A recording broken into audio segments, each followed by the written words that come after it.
Kako okang' mar keto Kenya rang'iny mar piny mangima e weche mag ng'wech, jatend migawo mar tuke Kipchumba Murkomen owacho ni sirikal dhi medo nyadidek bajet mibiro chwal ne Athletics Kenya.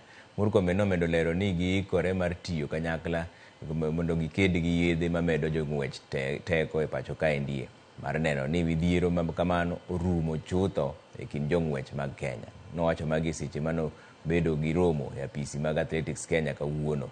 Athletics Kenya yande ong'ur ni bajet mimiyogi ni piny mokalo kendo ne ok ginyal konyogi e yo makare.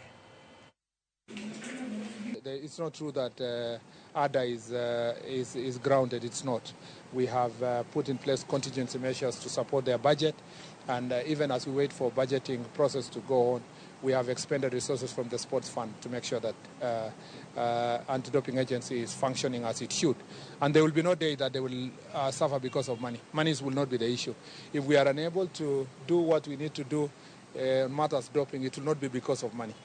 We have the capacity to make sure that we cushion the anti-doping agency on financial issues.